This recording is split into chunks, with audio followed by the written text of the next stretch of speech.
नमस्कार, मैं हूं पीयूष और आप सुन रहे हैं एटॉमिक हैबिट्स, जिसे लिखा है जेम्स क्लियर ने। यह पुस्तक हमें छोटी छोटी आदतों की शक्ति और उनके जीवन पर पड़ने वाले प्रभाव को समझाती है। तो चलिए बिना किसी देरी के अध्याय 2 की ओर बढ़ते हैं और जानते हैं कि कैसे छोटी आदतें बड़ा परिवर्तन ला सकती हैं। शुरू करते हैं। आदतें किस तरह आपकी पहचान बनाती है और इसके विपरीत। ऐसा क्यों होता है कि बुरी आदतों को बार बार करना आसान होता है और अच्छी आदतों को डालना मुश्किल होता है? दैनिक आदतों को सुधारने की तुलना में कुछ चीजें आपके जीवन पर अधिक प्रभाव डालती हैं। इसलिए संभव है कि अगले वर्ष इस समय तक आप कुछ बेहतर करने की बजाय वही कर रहे होंगे जो अभी कर रहे हैं। गंभीर प्रयास और यदाकदा प्रेरणा के अचानक फूट पड़ने के बावजूद अच्छी आदतों को कुछ दिन से अधिक बनाए रखना कठिन लगने लगता है। शारीरिक अभ्यास, ध्यान, लिखना या खाना बनाना जैसी आदतें 1 या 2 दिन के लिए तो ठीक लगती है, लेकिन बाद में ये तकलीफदेह लगने लगती है। हालांकि एक बार आदतें पड़ जाएं, तो वे आपके साथ हमेशा के लिए टिकी ही रहती हैं। खास तौर पर अवांछित आदतें। भले ही आपकी मंशा अच्छी हो, लेकिन अस्वास्थ्यकर आदतें जैसे जंक फूड खाना, बहुत अधिक टीवी देखना, टालना या धूम्रपान छोड़ना असंभव सा लगता है। आदतों को बदलना 2 कारणों से चुनौती भरा होता है। हम गलत चीज बदलने की कोशिश करते हैं और 2, हम गलत तरह से अपनी आदतों को बदलने की कोशिश करते हैं। इस अध्याय में मैं पहले बिंदु पर बात करूंगा, बाद के अध्याय में दूसरे बिंदु का उत्तर दूंगा। पहली गलती तो यह कि हम गलत चीज को बदलना चाहते हैं। व्यवहार में मैं जो कह रहा हूं उसे समझने के लिए 3 स्तरों को समझना होगा जिनमें बदलाव होता है। आप इसकी कल्पना प्याज की परतों के रूप में कर सकते हैं। पहली परत, आपके परिणामों में बदलाव। इसका संबंध आपके परिणामों को बदलने से होता है। वजन घटाना, पुस्तक प्रकाशित करना, स्पर्धा जीतना। आपके अधिकांश लक्ष्य परिवर्तन के इस स्तर से ही जुड़े होते हैं। दूसरी परत, प्रक्रिया में बदलाव। इस स्तर का संबंध अपनी आदतों और प्रणालियों को बदलने से होता है। जिम में एक नया रूटीन बनाना, अपनी डेस्क को साफ करना ताकि बेहतर काम कर सकें, ध्यान की प्रक्रिया विकसित करना। जो ज्यादातर आदतें आप बनाते हैं वे इस स्तर से ही जुड़ी होती हैं। तीसरी और सबसे गहरी परत, आपकी पहचान में बदलाव। यह स्तर आपकी धारणाएं बदलने से संबंधित होता है। दुनिया के बारे में आपको राय, खुद की इमेज, खुद को और दूसरों को देखने का तरीका। अधिकांश धारणाएं, अनुमान और पूर्वाग्रह इसी स्तर से संबंधित होते हैं। आपको जो प्राप्त होता है वे परिणाम होते हैं। प्रक्रियाएं वे हैं जो आप करते हैं। पहचान आपके विश्वास से जुड़ी होती है।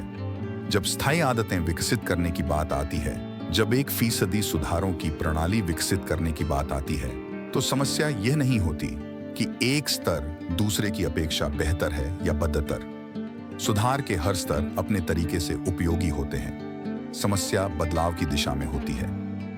कई लोग अपनी आदतों में बदलाव की प्रक्रिया इस बात पर केंद्रित करके करते हैं कि वे क्या अर्जित करना चाहते हैं। यह परिणाम आधारित आदतों का मार्ग प्रशस्त करता है। इसका विकल्प पहचान आधारित आदतें विकसित करना है। इस दृष्टिकोण से हम क्या बनना चाहते हैं, इस पर केंद्रित करके शुरुआत करते हैं। परिणाम आधारित आदतें, पहचान आधारित आदतें। सोचिए कि 2 लोग सिगरेट पीने का विरोध कर रहे हैं।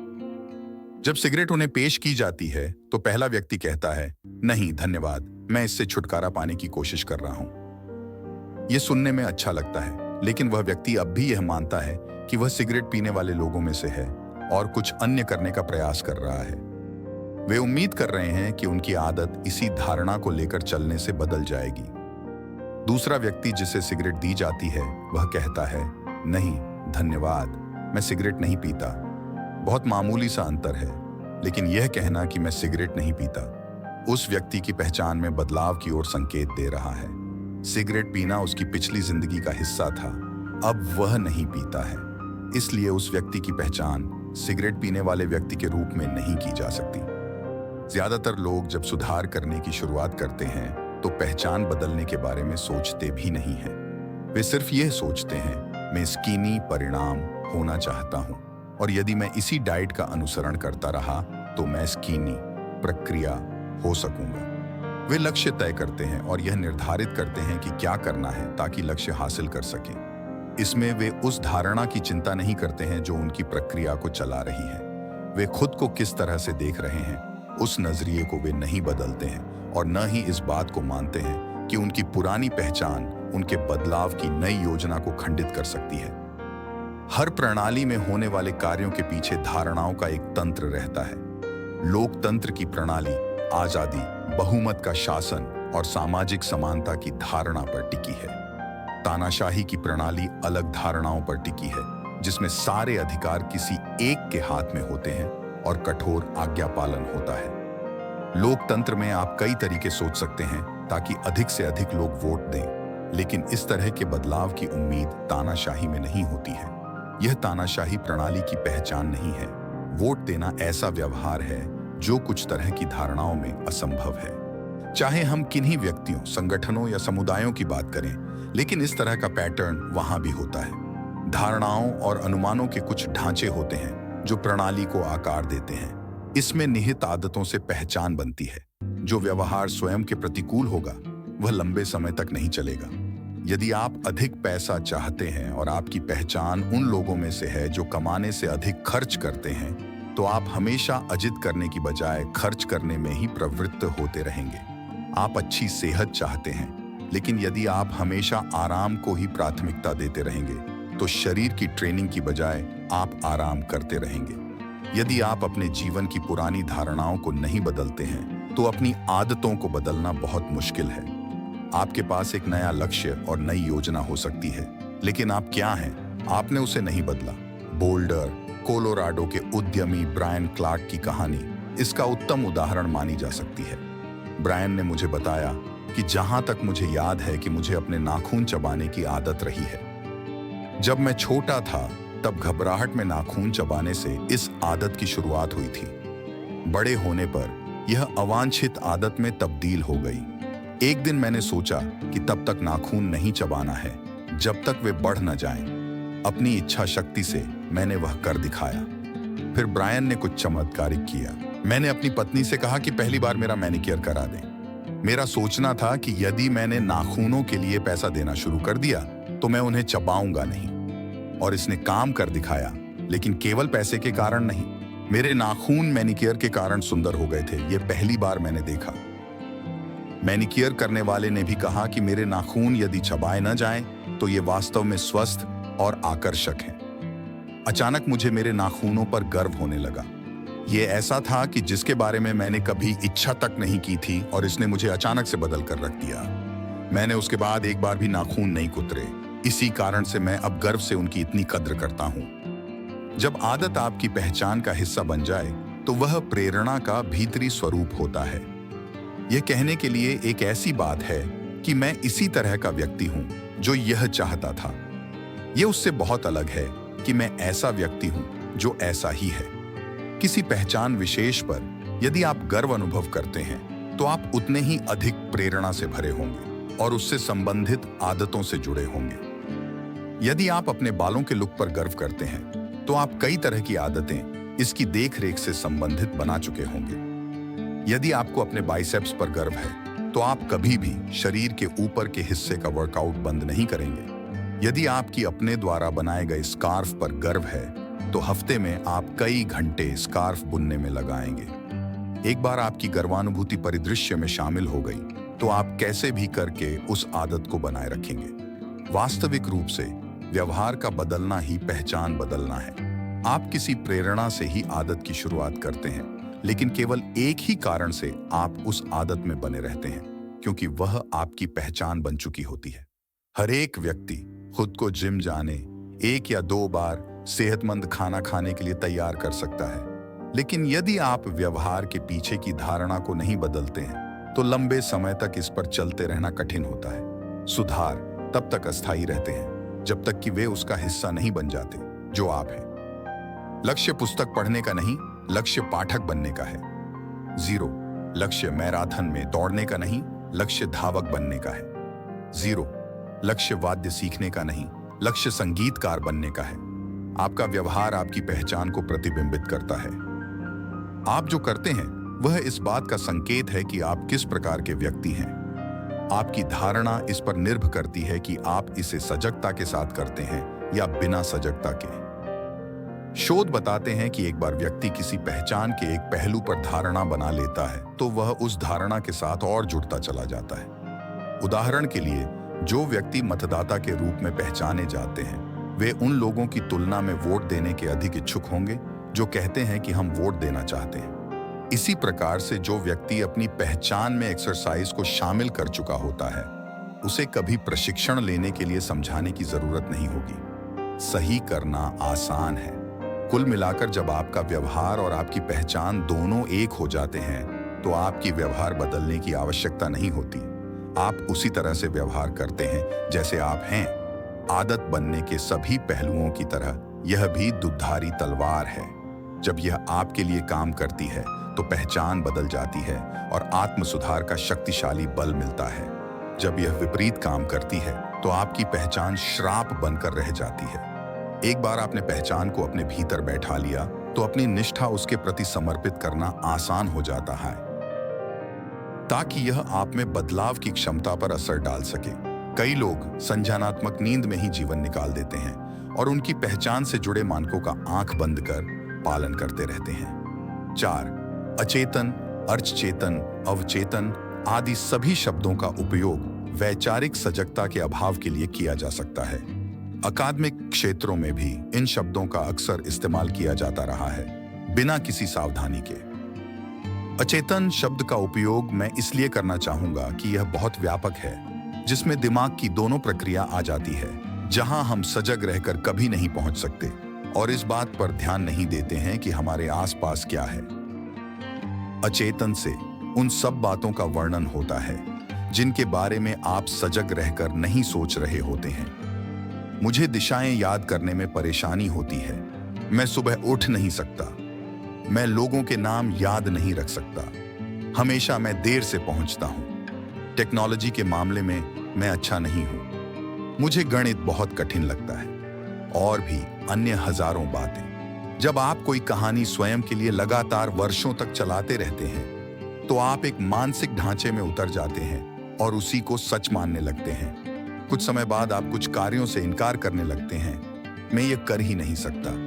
अपनी खुद की छवि को बनाए रखने का भीतरी दबाव बहुत अधिक होता है और उसी तरह से व्यवहार करना आपकी धारणा का हिस्सा हो जाता है। आप खुद के विरोध को दरकिनार करने के तरीके ढूंढ लेते हैं। कोई विचार या कार्य आपकी पहचान से जितनी गहराई से संबंधित होता है उसे बदल पाना उतना ही कठिन हो जाता है। यह भले ही गलत हो, लेकिन यह मानना आपके लिए सुविधाजनक हो जाता है कि आपकी संस्कृति की मान्यताएं, समूह की पहचान क्या है, अथवा आप वे करते हैं जिनसे आपकी छवि, व्यक्तिगत पहचान बनी रहती है। किसी भी स्तर पर, भले ही वह निजी हो, टीम की हो, समुदाय की हो, सकारात्मक बदलाव में सबसे बड़ा अवरोध पहचान के संघर्ष से जुड़ा होता है। अच्छी आदतें युक्ति संगत हो सकती हैं, लेकिन यदि वे आपकी पहचान से सामंजस्य नहीं रखती हैं तो आप उन्हें आचरण में लेने से विफल रहेंगे। किसी भी दिन आप अपनी आदतों से संघर्ष कर सकते हैं क्योंकि आप बहुत व्यस्त हैं या थके हुए हैं या फिर अभिभूत हैं या सैकड़ों अन्य कारण होते हैं। लंबे समय में आप अपनी आदतों से जुड़े नहीं रह पाते हैं क्योंकि आपकी स्वयं की छवि उसमें अवरोध बन जाती है। इस कारण से आप अपनी पहचान के एक पक्ष से जुड़ नहीं पाते हैं। प्रगति के लिए कुछ भुला देना जरूरी होता है। स्वयं का श्रेष्ठ रूप बनाने के लिए जरूरी होता है कि आप अपनी धारणाओं का संपादन करें और अपनी पहचान को उन्नत और विस्तारित करें। इससे एक महत्वपूर्ण सवाल खड़ा होता है। यदि आपकी धारणाएं और दुनिया के प्रति आपका नजरिया आपके व्यवहार में महत्वपूर्ण भूमिका निभाता है तो आखिर वे विकसित कैसे होते हैं? आपकी पहचान बनती किस तरह से है और आप आपकी पहचान के नए पहलुओं पर कैसे ध्यान दे सकते हैं जो आपके सहायक होते हैं और धीरे धीरे उन चीजों को भी कैसे हटा सकते हैं जो आपकी राह में बाधा डालते हैं। पहचान बदलने की 2 चरणों की प्रक्रिया आपकी आदतों से ही आपकी पहचान बन पाती है। आप पहले से तय धारणाओं के साथ पैदा नहीं होते हैं। हर मान्यता जो आप में है वह हालात और अनुभव के आधार पर सीखी गई है। सटीकता से कहें तो आप किस तरह से अपनी पहचान को मूर्त रूप देना चाहते हैं वही आपकी आदतें हैं। आप जब अपना बिस्तर हर दिन लगाते हैं तो आप व्यवस्थित व्यक्ति के रूप में पहचान प्रदर्शित करते हैं। जब आप हर दिन लिखते हैं तो आप रचनात्मक व्यक्ति के रूप में पहचान प्रदर्शित करते हैं। जब आप प्रशिक्षण लेते हैं तो आप एक खिलाड़ी के रूप में पहचान प्रदर्शित करते हैं। जितना ज्यादा आप अपना व्यवहार दोहराते जाएंगे, उतना ही अधिक उस व्यवहार से संबंधित अपनी पहचान को सुदृढ़ करते जाएंगे। वास्तव में आइडेंटिटी, पहचान शब्द की उत्पत्ति लैटिन शब्द एसेंशियास से हुई है, जिसका अर्थ है होना। दूसरा शब्द है आइडोटिडेम, जिसका अर्थ है बार बार। आइडेंटिटी, पहचान, मूल रूप से आपके होने का दोहराव है। अभी आपकी जो भी पहचान है, आप उसे ही मानते हैं क्योंकि आपके पास उसके साक्ष्य हैं। यदि आप 20 वर्षों से नियमित रूप से चर्च जा रहे हैं तो आपके पास धार्मिक होने के साक्ष्य हैं। यदि आप हर रात 1 घंटा जीव विज्ञान पढ़ते हैं तो आपके पास साक्ष्य है कि आप पढ़ने वाले हैं। यदि आप बफ गिरने पर भी जिम जाते ही हैं तो आपके पास साक्ष्य है कि आप फिटनेस के प्रति वचनबद्ध हैं। जितने अधिक साक्ष्य आपके पास आपकी धारणाओं के होंगे, उतनी मजबूती से आप उसमें विश्वास करेंगे। मेरे जीवन के प्रारंभिक दौर में मैं खुद को लेखक नहीं मानता था। यदि आप मेरे हाई स्कूल के टीचर या कॉलेज प्रोफेसर से पूछेंगे तो वे आपको कहेंगे कि मैं औसत लेखक रहा हूं, कोई उत्कृष्ट नहीं। जब मैंने लेखन का करियर शुरू किया तो पहले के कुछ वर्ष तक मैं हर सोमवार और गुरुवार को एक आलेख प्रकाशित। आपकी पहचान के कुछ पक्ष ऐसे होते हैं जो समय के साथ भी वैसे ही बने रहते हैं, जैसे किसी को लंबे या नाटे के रूप में पहचानना। अन्य गुणों और विशेषताओं के लिए भी यह सही होता है, भले ही आप उनको सकारात्मक रूप में देखें या नकारात्मक रूप में देखें। जीवन में जो अनुभव हुआ है उसकी के अनुसार इसका निर्धारण होता है। कराता था, जैसे जैसे इसके साक्ष्य बढ़ते गए वैसे वैसे मेरी पहचान लेखक के रूप में बन गई। मैंने लेखक के रूप में कभी शुरुआत नहीं की थी, मैं अपनी आदतों से लेखक बन सका। इसमें संदेह नहीं कि आपकी आदतें न केवल आपकी पहचान को प्रभावित करती हैं, बल्कि उनकी आवृत्ति से वे कई बार बेहद महत्वपूर्ण हो जाती हैं। जीवन का हर अनुभव आपकी छवि को संशोधित करता है। ऐसा भी नहीं है कि एक बार आपने फुटबॉल पर किक मारी तो आप खुद को फुटबॉल खिलाड़ी के रूप में समझने लगे, या आपने एक चित्र बनाया है तो आप स्वयं को कलाकार समझने लगे। लेकिन जैसे ही आप इस चीज को बार बार दोहराते हैं तो साक्ष्य एकत्र होते जाते हैं और आपकी खुद की छवि बदलना शुरू होती है। किसी एक अनुभव का प्रभाव धुंधला जाता है, लेकिन आदतों का प्रभाव समय के साथ पुनः आ जाता है, जिसका मतलब है आपकी पहचान बनाने में आपकी आदतें सर्वाधिक साक्ष्य जुटाती हैं। इस तरह से कह सकते हैं कि आपके खुद के निर्माण की प्रक्रिया आदतों के निर्माण की प्रक्रिया में निहित है। ये एक तरह का क्रमिक विकास होता है। हम अपनी अंगुलियां चटकाते हुए बदल नहीं सकते और ये तय नहीं कर सकते कि हम एकदम बदल कर नए हो गए। हम थोड़ा थोड़ा हर दिन आदत दर आदत के हिसाब से बदलते हैं। हमारे अंदर सतत रूप से सूक्ष्म व क्रमिक विकास होता रहता है। हर आदत एक सुझाव की तरह होती है। अरे, शायद यही वह बात है जो मैं हूं। यदि आप एक पुस्तक पूरी करते हैं तो आप ऐसे व्यक्ति होते हैं जो पुस्तकें पढ़ना पसंद करता है। यदि आप जिम जाते हैं तो आप ऐसे व्यक्ति हैं जो एक्सरसाइज करना पसंद करता है। यदि आप गिटार बजाने का अभ्यास करते हैं तो आप ऐसे व्यक्ति हैं जो संगीत पसंद करता है। हर कार्य आपके लिए एक वोट की तरह होता है कि आप किस तरह का व्यक्ति बनना चाहते हैं। सिर्फ कोई एक घटना आपकी पूर्व धारणाओं को बदल नहीं सकेगी, लेकिन जैसे ही वोट बढ़ते हैं वैसे ही आपकी नई पहचान के साक्ष्य भी बढ़ते हैं।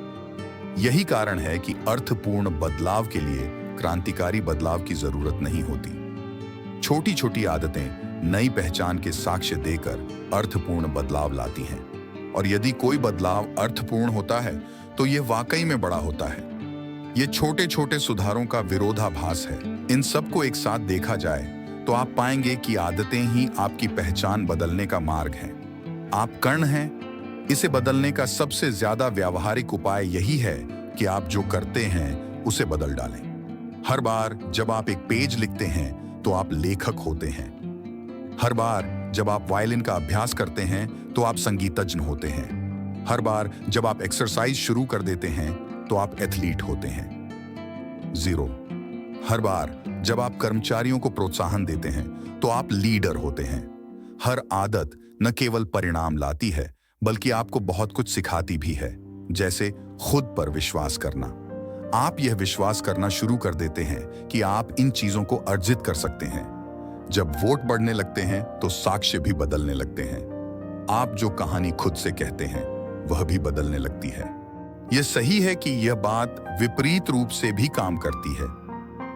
हर बार जब आप बुरी आदत को चुनते हैं तो यह आपकी उस पहचान के लिए वोट होता है। अच्छी बात यह है कि आपको परफेक्ट होने की जरूरत नहीं है। किसी भी चुनाव में दोनों पक्षों को वोट मिलते हैं। किसी चुनाव को जीतने के लिए आपको सर्वसम्मत वोट की नहीं बल्कि बहुमत की जरूरत होती है। इससे कोई फर्क नहीं पड़ता है कि आप किसी खराब व्यवहार या फिर अनुत्पादक आदत के लिए कुछ वोट दे देते हैं। आपका लक्ष्य तो समय के बहुमत को हासिल करना है। नई पहचान के लिए नए साक्ष्यों की जरूरत होती है।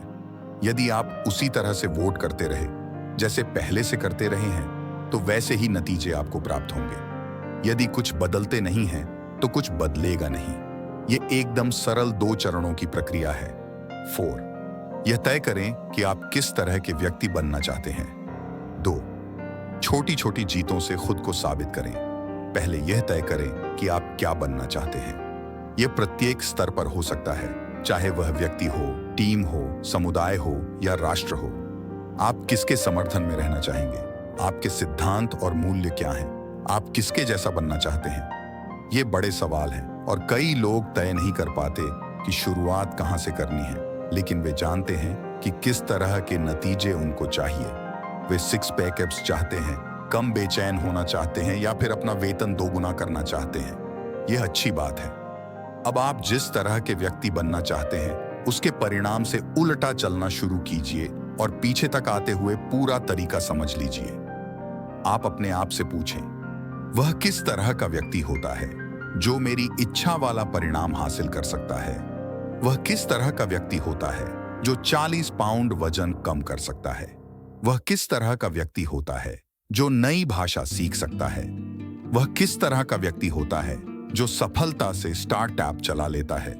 उदाहरण के लिए, वह किस तरह का व्यक्ति होता है जो पुस्तक लिख सकता है? संभवतः कोई ऐसा व्यक्ति जो नियमित और भरोसेमंद हो। अब आपका पूरा जोर पुस्तक लिखने, परिणाम आधारित की बजाय ऐसा व्यक्ति बनने की ओर चला जाता है जो नियमित और भरोसेमंद, पहचान आधारित हो। यह प्रक्रिया इस तरह की मान्यताओं को बढ़ावा देती है, जैसे मैं इस तरह का टीचर हूं जो विद्यार्थियों के लिए लड़ता है। मैं इस तरह का डॉक्टर हूं जो हर रोगी को जरूरत के हिसाब से समय और सहानुभूति देता है। मैं इस तरह का मैनेजर हूं जो कर्मचारियों की वकालत प्रबंधन के आगे करता है। एक बार आपने समझ लिया कि आपको किस तरह का व्यक्ति बनना है, तो आप छोटे छोटे कदम उठाने लगते हैं ताकि आपकी इच्छित पहचान सुदृढ़ हो सके। मेरी एक दोस्त है जिसने 0 पाउंड तक वजन कम किया है। उसने खुद से पूछा, एक स्वस्थ व्यक्ति क्या करता है? पूरे दिन वह इस सवाल को एक गाइड के रूप में प्रयोग में लाने लगी। क्या एक स्वस्थ व्यक्ति कैब लेगा या पैदल चलकर जाएगा? क्या एक स्वस्थ व्यक्ति बरिटो या सलाद ऑर्डर करेगा? उसने पाया कि यदि वह एक स्वस्थ व्यक्ति की तरह व्यवहार करती रही तो कुछ समय बाद वह उसी की तरह बन जाएगी। वह सही थी। पहचान आधारित आदतों की अवधारणा इस पुस्तक में शामिल अन्य प्रमुख विषय फीडबैक लूप्स से हमारा पहला परिचय कराती है। आपको आदतें आपकी पहचान को आकार देती हैं और आपको पहचान आपको आदतों को आकार देती है। यह 2 तरफा मार्ग है। सभी आदतों का बन जाना फीडबैक लूप होता है। इस अवधारणा के बारे में अगले अध्याय में हम विस्तार से बात करेंगे, लेकिन महत्वपूर्ण यह है कि परिणामों की बजाय आपके मूल्य, सिद्धांत और पहचान इस लूप को संचालित करें। ध्यान हमेशा उस जैसा व्यक्ति बनने पर होना चाहिए, कोई खास नतीजा प्राप्त करने पर नहीं। आदतों की अहमियत का वास्तविक कारण, पहचान में बदलाव, आदत में बदलाव का नॉर्थ स्टार सबसे चमकदार पक्ष होता है। इस पुस्तक के शेष भाग में आपको अपने भीतर, अपने परिवार, अपनी टीम, अपनी कंपनी और जहां भी आप चाहते हैं उसमें बेहतर आदतों को डालने के कदम दर कदम निर्देश दिए गए हैं। लेकिन वास्तविक सवाल है, क्या आप उस प्रकार के व्यक्ति बन पा रहे हैं जैसे बनना चाहते हैं? पहला कदम क्या और कैसे नहीं, वरन कौन है। आपको पता होना चाहिए कि आप क्या बनना चाहते हैं अन्यथा बदलाव के लिए आपकी खोज बिना पतवार की नौका के समान होगी। और इसलिए हम यहाँ इसे शुरू कर रहे हैं। आपके पास खुद के बारे में जो मान्यताएं हैं, उन्हें बदलने की सामर्थ्य होती है। आपकी पहचान कोई जड़वत पत्थर जैसी नहीं है। हर क्षण आपके पास अपनी पसंद होती है। आप आज चुनी गई आदतों के आधार पर उस पहचान को चुन सकते हैं जिसे आप आज अपनाना चाहते हैं। यही इस पुस्तक का गहरा उद्देश्य है। और आदतें क्यों मायने रखती हैं, उसका वास्तविक कारण है। अच्छी आदतों को बनाने से तात्पर्य ऐसा नहीं है कि पूरे दिन इसमें खुद को झोंक दिया जाए। यह हर रात एक दांत चमकाना, हर सुबह ठंडे पानी का शावर लेना या हर दिन एक ही कपड़े पहनना जैसा नहीं है। यह सफलता के लिए बाहरी परिणामों को हासिल करने के बारे में भी नहीं है, जैसे ज्यादा पैसे कमाना, वजन घटाना या तनाव घटाना। आदतें आपको यह सब उपलब्ध करा देंगी, लेकिन बुनियादी रूप से आदतों से तात्पर्य कुछ श्राप्त कर लेना नहीं है। उनका तात्पर्य कुछ बनना होता है। अंततः आपकी आदतें मायने रखती हैं क्योंकि वे आपको ऐसा व्यक्ति बनने में मदद करती हैं जो आप बनना चाहते हैं। आदतें ऐसा मार्ग होती हैं जिनके माध्यम से आप अपने बारे में सबसे गहरी मान्यताओं को विकसित करते हैं। अक्षरशः आप वही बनते हैं जो आपकी आदतें होती हैं। अध्याय का सार। 3 स्तरों पर बदलाव होता है: परिणाम आधारित बदलाव, प्रक्रिया में बदलाव और पहचान में बदलाव। अपनी आदतों को बदलने का सबसे प्रभावी तरीका इस बात पर फोकस करना नहीं है कि आप क्या हासिल करना चाहते हैं, बल्कि इस बात पर फोकस करना है कि आप क्या बनना चाहते हैं। आपकी आदतों से ही आपकी पहचान बनती है। हर गतिविधि एक प्रकार से उस व्यक्ति जैसा बनने के लिए एक वोट के समान होती है, जैसा बनने की आपकी इच्छा होती है। जीरो स्वयं का सर्वश्रेष्ठ संस्करण बनने के लिए आपको अपनी धारणाओं का सतत रूप से संपादन करना होगा और अपनी पहचान को उन्नत तथा विस्तारित करना होगा। वास्तविक कारण यह है कि आदतें इसलिए मायने नहीं रखती कि वे आपको बेहतर परिणाम दे सकती हैं, यद्यपि वे ऐसा कर सकती हैं, बल्कि इसलिए मायने रखती हैं क्योंकि वे खुद के बारे में आपकी मान्यताओं को बदल सकती हैं।